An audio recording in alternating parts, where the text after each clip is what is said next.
Salam əziz abituriyentlər, bugünkü video dərsimiz üçbucaqların dərs izahı olacaq. Deməli, bu video dərsdə biz üçbucaqlara aid baxışdan sonra nə varsa hamısını ətraflı şəkildə qeyd edəcəyik. İstər yeni başlayan abituriyentlər üçün, istərsə də təkrar edənlər üçün faydalı video olacağına inanırıq. Əvvəl baxaq, üçbucaq nədir? Ümumiyyətlə, üçbucaq anlayışı nə deməkdir? Üçbucaq nədir?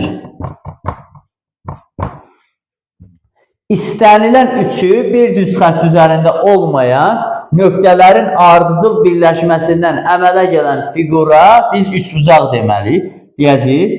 Deməli, biz üç nöqtə qeyd edirik, amma üçü bir düz xətt üzərində olmamalıdır. B nöqtəsi və bura nə olsun? C nöqtəsi. Ardıcıl bu üç nöqtəni nə edirik? Birləşdirdik və alınan fiqura biz üçbucaq deyirik. Niyə istənilən üçü bir düz xətt üzərində olmamalıdır deyirik? Deməli, A nöqtəsini burada qeyd eləsəydik, B-ni burada qeyd eləsək və C-ni burada qeyd eləsəydik və bu üç nöqtəni birləşdirsək. Gördüyümüz kimi burada üçü də bir düz xətt üzərində olduğu üçün artıq üçbucaq fiqurunu əmələ gətirə bilməyəcək. İkinci keçək üçbucağın perimetrinə, daha doğrusu tərəflərini qeyd edək, sonra keçək perimetrinə. Deməli, üçbucağın tərəfləri nələrdir burada? AB-dir, AC-dir və BC-dir. Perimetr isə əvvəldən də bilir ki, perimetr hər hansı bir fiqurun tərəflərinin cəmidir. Onda bu fiqurun perimetrini tapmaq üçün perimetr üçbucaq ABC oxunuş belədir. ABC üçbucağı bərabərdir AB, üstə gəlinsin AC, üstə gəlinsin BC. Tutalım ki, AB tərəfi 5 olsaydı, BC tərəfi 6 olsaydı, AC tərəfi isə nə olsa? 7 olsa. Onda bu da bərabər olacaq. AB-nin yerinə 5 yazdıq, AC-nin yerinə 7 yazdıq, BC-nin yerinə isə nə yazdıq? 6 yazdıq. 5, 7, 12, bu da 6, 18. Deməli, istənilən üçbucağın perimetrini tapmaq üçün onu sadəcə nə edirik? Tərəflərini, cəmini tapırıq. Keçək üçbucağın növlərinə. Üçbucağın tərəflərinə görə də 3 növü var, üçbucağın bucaqlarına görə də 3 növü var. Deməli, tərəflərinə görə birinci müxtəlif tərəfli üçbucaq, ikinci bərabər yanlı üçbucaq, üçüncü isə bərabər tərəfli üçbucaq. Baxaq, birinci müxtəlif tərəfli üçbucaq. Adından da göründüyü kimi müxtəlif tərəfli üçbucaq. Deməli, müxtəlif tərəfli üçbucaqda bütün tərəflər bir-birindən nə ilə fərqlənir? Tərəflərinin uzunluğuna görə fərqlənir. Deməli, biz parçalar kiçik hərflərlə qeyd eləsək, A, B tərəfi, bu da C tərəfi. Deməli, A fərqli olmalıdır B-dən, B də fərqli olmalıdır C-dən. Buranı A, B, C böyük hərflərlə qeyd edilir. Deməli, A fərqli olacaq B-dən, B də fərqli olacaq nədən? C-dən. Yəni, istənilən üçü nə olmalıdır? Bir-birindən fərqli olmalıdır. Perimetri taparkən artıq yuxarıda qeyd eləmişik, perimetr A, B, C bərabərdir. A üstə gəl, B üstə gəl, C. Artıq tərəfləri kiçik hərflərlə qeyd eləmişik uzunluq olaraq. Bilirik, parçanın uzunluğu kiçik hərflərlə qeyd eləyə bilərik. İkinci gəlir, ikinci, bərabər yanlı.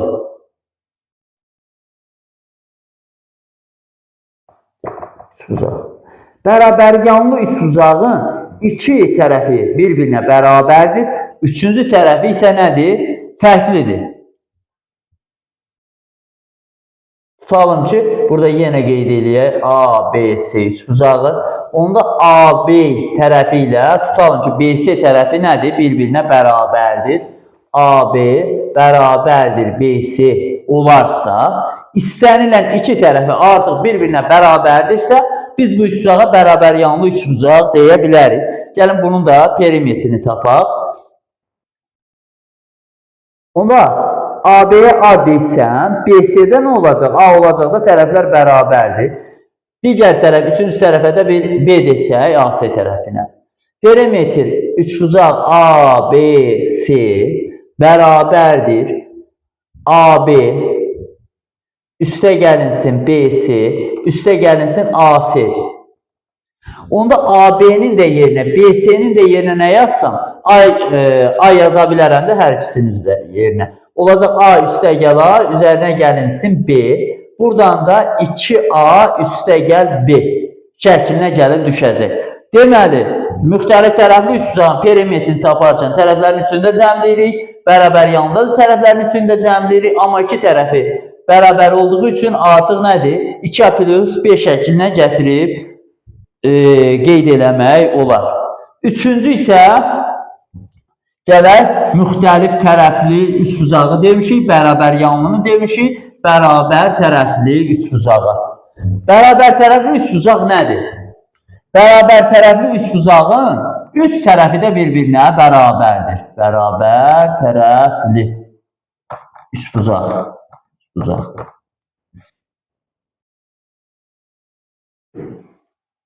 Olsun A, B, C üçbucağı. AB tərəfi BC tərəfinə, BC tərəfi də AC tərəfinə bərabərdir. Onda yenə perimetr ABC üçbucağında bərabər götürsək, AB üstə gəlinsin AC, üstə gəlinsin BC. Üst tərəfində AB, AC, BC. Üçünü də toplayırıq. Onda AB-yə bir A desəm, BC də bərabərsə buna da bir A deyə bilərəm. AC-yə də nə deyə bilərəm? A deyə bilərəm. Perimetr onda, perimetr ABC bərabər olacaq. A üstə gəl A, üstə gəl A. Bu da bərabərdir 3A-ya.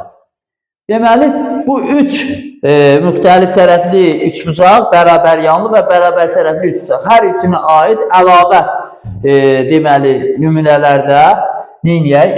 Daha doğrusu ədədlərlə verilmiş halı üçün neyniyək? Bir neçə nümunə yazaq.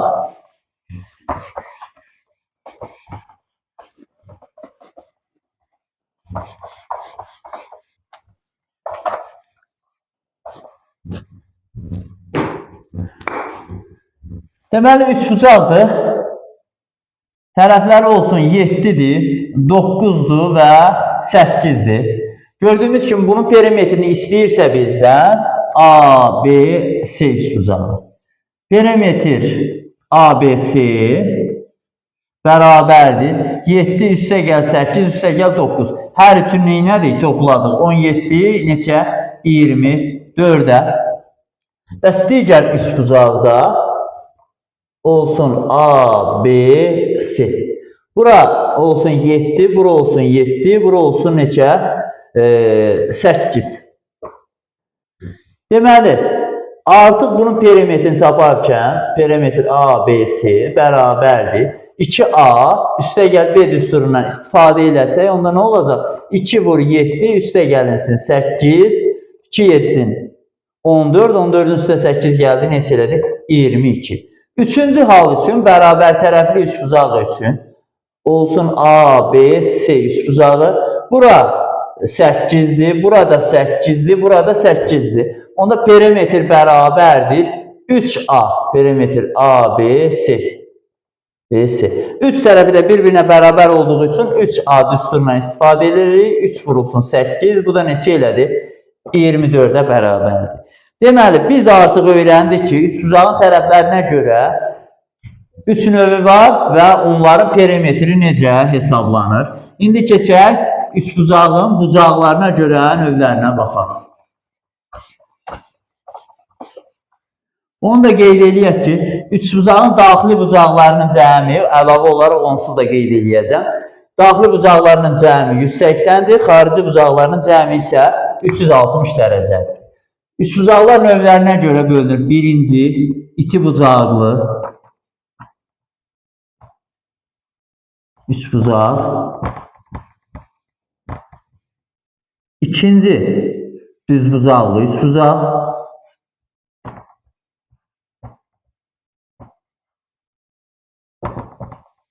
Üçbucaq. Üçüncü isə kör bucaqlı üçbucaq.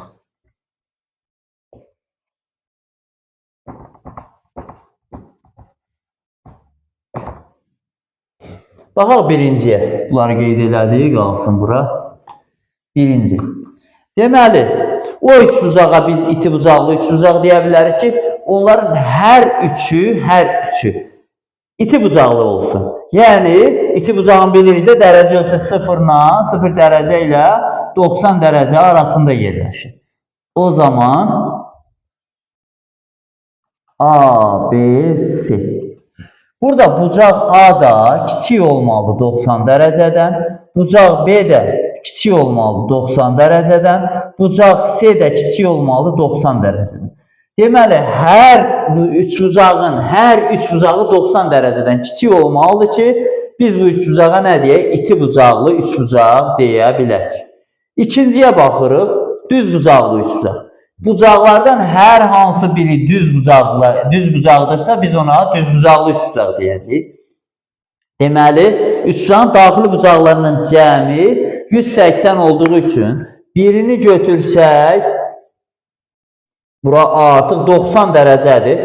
Bilirik də düz bucağın dərəcə ölçüsü 90 dərəcədir. Digər ikisi nə olacaq onda? İti bucaq olacaq.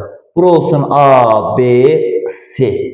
Deməli, bucaq A bərabərdirsə 90 dərəcə, bucaq B kiçikdir 90 dərəcədən, bucaq C isə kiçikdir 90 dərəcədən. Deməli, düz bucaqlı üç bucağın bir bucağı düz bucaqdır, qalan ikisi hökmən nədir? İti bucaq olmalıdır. İti bucağın dərəcə ölçüsü yenə deyirik 0,90 dərəcə olacaq. Üçüncü gələk kör bucaqlı üç bucağı. Kör bucaqlı üç bucağın bir bucağı kör olacaq. Yəni tutalım ki A, B, C üç bucağı. Gördüyümüz kimi C bucağı artıq nədir? Böyükdür 90 dərəcədən. Nə olacaq? Kiçik olacaq 180 dərəcə. Bilir ki 180 artıq açıq bucaqdır. Bucaq A isə kiçikdir 90 dərəcədən. Bucaq B də kiçikdir 90 dərəcədən. Biz iti bucaqlı üç bucağın bildik ki hər üç bucağı 0,90 arası olmalıdır. Düz bucaqlı üç bucağın bir bucağı 90'dır, ikisi iti olmalıdır. Yəni iti bucaqların cəmi də nəyə bərabərdir? 90 dərəcə. Kör bucaqlı üç bucağın isə bir bucağı kör olmalıdır, digər ikisi nə olacaq? İti bucaq olmalıdır. Keçək üç bucaq bərabərsizliyinə.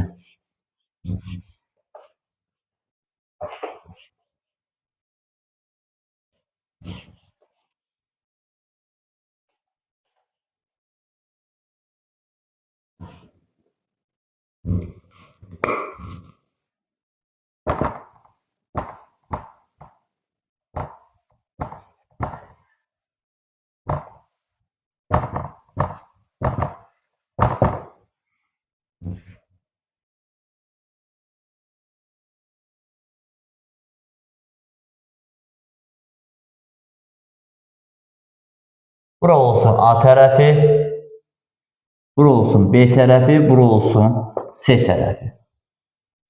A tərəfinin qarşısındakını hələ ki qeyd eləməyəm. Deməli, gördüyümüz kimi burada artıq hər hansı bir üçbucaq qeyd eləmişik.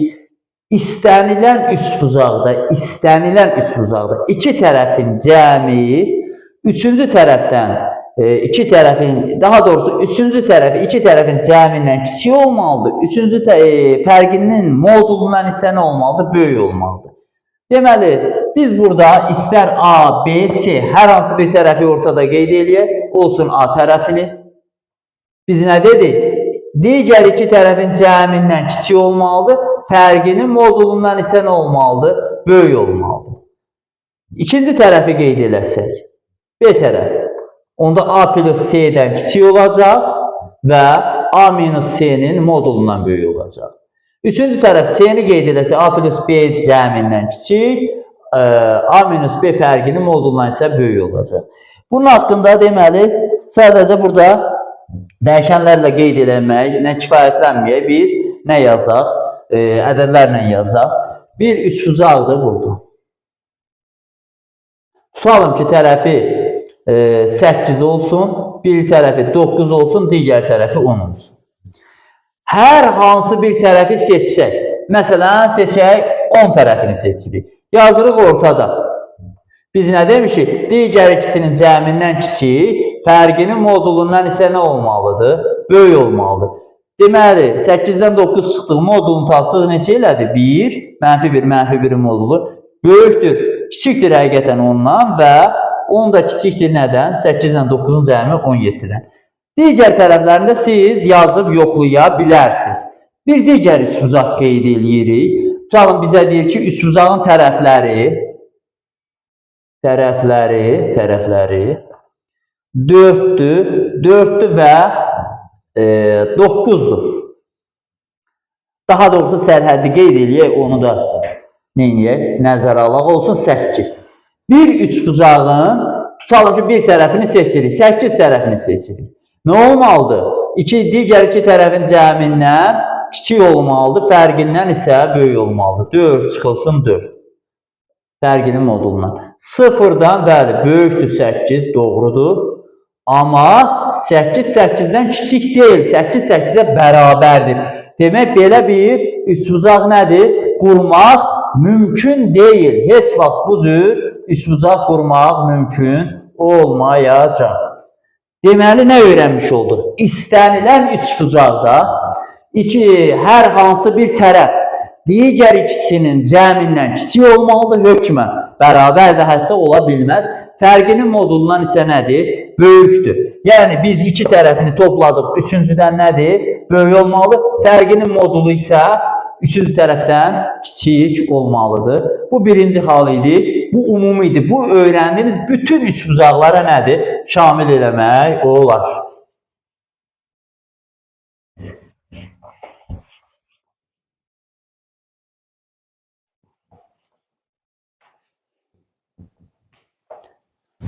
İkinci baxaq, artıq keçək xüsusi üçbucaqlara.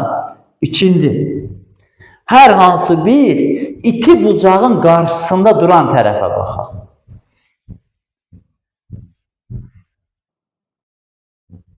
Bura olsun A, B, C.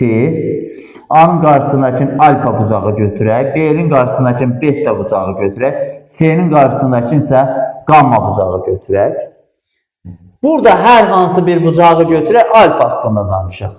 Alfa bucağı kiçikdir 90 dərəcədən və böyükdür 0 dərəcədən. Bu nə deməkdir? Deməli, iti bucaq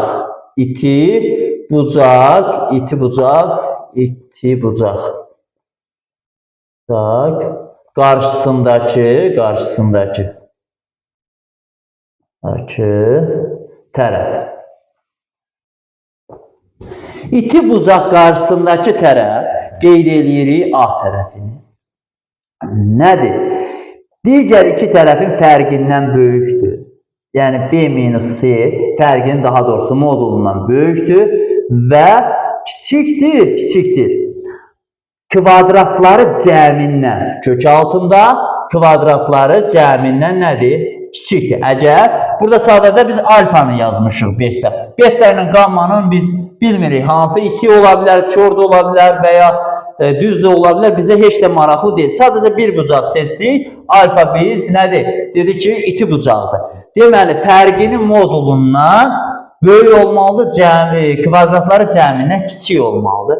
Gəlin belə bir şeyli onsuz haqda danışacağıq. Pifagor teoreminə görə, əgər bu alfa düz bucağı olsaydı, B kvadratı, deməli, düz bucaq olsaydı, A bərabər olacaqdı katetlərin kvadratları cəminə. Yəni, B kvadratı plus C kvadratına bərabər olacaqdı.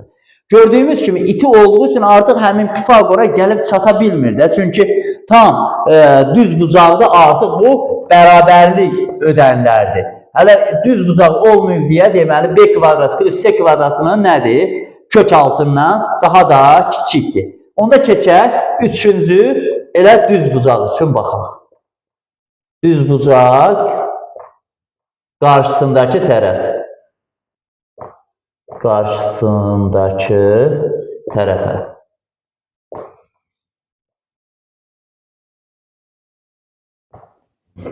Burada A'dır, bura B'dir, bura nədir? C'dir.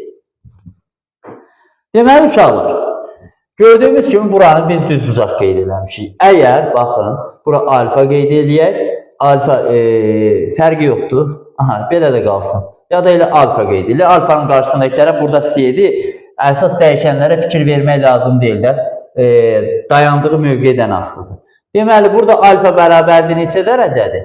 90 dərəcə və alfanın qarşısındakı tərəf artıq C tərəfidir. Düzdürmü? Bura B'dir, bura A'dır. O zaman əgər düz bucağın qarşısındakı tərəfdən söhbət gedirsə, C kvadratı bərabər olacaq A kvadratı plus B kvadratına. Yəni C bərabər olacaq kökün altında A kvadratı plus B kvadratına. Düz bucaq qarşısındakı tərəf digər iki tərəfin kvadratları cəminin kök altına nədir? Bərabərdir. Biz bunu əvvəllər Pifagor teoremi kimi artıq öyrənmişik. Yəni, bunlara aid bir neçə nümunə qeyd edək. Deməli, gələk birinci buna. Alfanın qarşısındakı tərəf A'dır. Tutalım ki, bura olsun 6'dır. Bura 7'dir. Bura nə olsun? Olsun 8. Biz bunu görə iti bucaqdır, yoxsa iti bucaq deyil. Bunu necə müəyyən edəcəyik? Onda qarşısındakı, alfanın qarşısındakı nədir? 6'dır. 6'nı qeyd elədik. Və keçirik bu tərəfə. 8'dən 7 və ya 7'dən 8 fərqi yoxdur. 7'dən çıxırıq 8'i modulda yazırıq. Keçirik digər tərəfə, kök altında biz yazırıq 7'nin kvadratı, üstə gəlinsə 8'in kvadratı. Əgər bu şərti ödəyirsə, deməli, nədir bu? İti bucaqdır. 7'dən 8 -1, -1'in modulu isə 1. 1 kiçikdir, 6'dan kiçikdir. 7'nin kvadratı 49, 8'in kvadratı 64, 60, 40, 100, 4, 9, 13. Deməli, kök altında neçə oldu? 113. 113'dən təqribən kök çıxır 10 tam neçəsə. Deməli, həqiqətən də 6 1-dən böyükdür və 10 tam neçədənsə nədir? Kiçikdir. Deməli, alfa bucağı nəymiş? İti bucağı. Digər tərəfdən bir A'ya desək 6, B'yə desək 8. Əgər bu düz bucaqdırsa, onda C bərabərdir kökün altında 6'nın kvadratı plus 8'in kvadratı, bu da bərabərdir 6'nın kvadratı 8'in kvadratı elədir 100, cəmləyəndə 100-dən də kök neçə çıxacaq? 10. Deməli, C tərəfi nəyə bərabər olacaq? 10'a bərabər olacaq. Biz öyrəndik, iti bucağın qarşısındakı tərəf onların fərqinin modulundan böyük olmalıdır, kvadratları cəminin kök altısından kiçik olmalıdır. 90 dərəcənin qarşısındakı tərəf isə həmin 90 dərəcənin söykəndiyi tərəflərin kvadratları cəminə bərabərdir. Keçək kör bucaqlıya.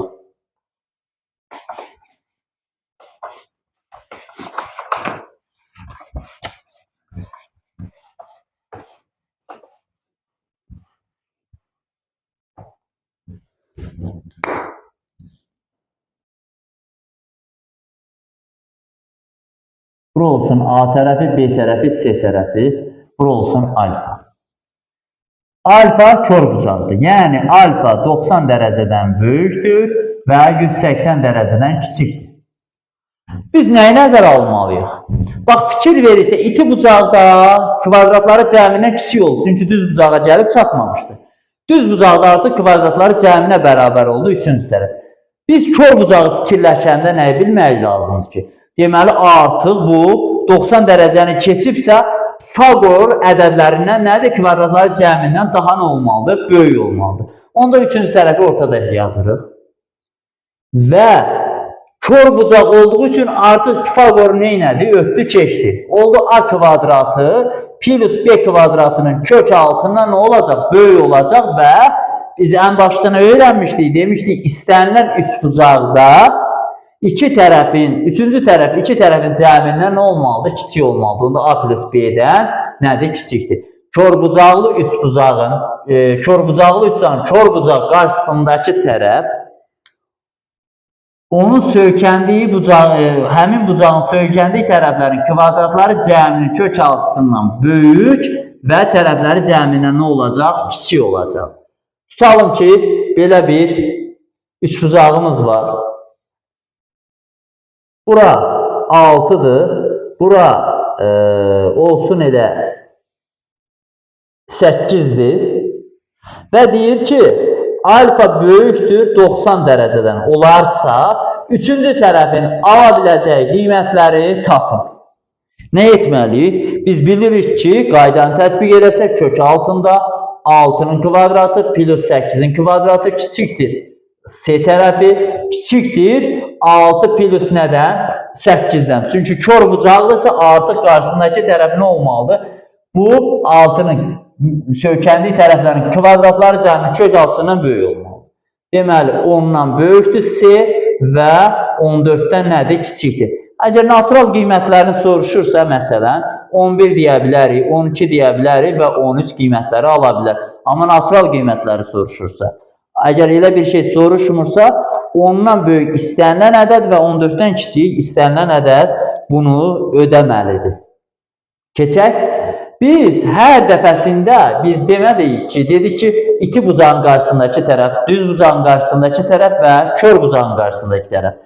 İti bucaqlı üç bucaq üçün isə xüsusi bir qayda var. Yəni iti bucağın qarşısında duran tərəflə iti bucaqlı üç bucaq haqqında ki qayda tamamilə bir-birindən fərqlənir. Tutalım ki, bir üçbucağımız var. Bura A tərəfidir, bura B tərəfi, bura C tərəfi.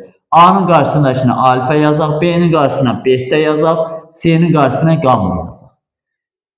Əgər alfa da kiçikdir 90 dərəcədən, beta da kiçikdir 90 dərəcədən, gamma da kiçikdir 90 dərəcədəndirsə, A tərəfinə baxırıq. Onda A tərəfi kiçik olmalıdır.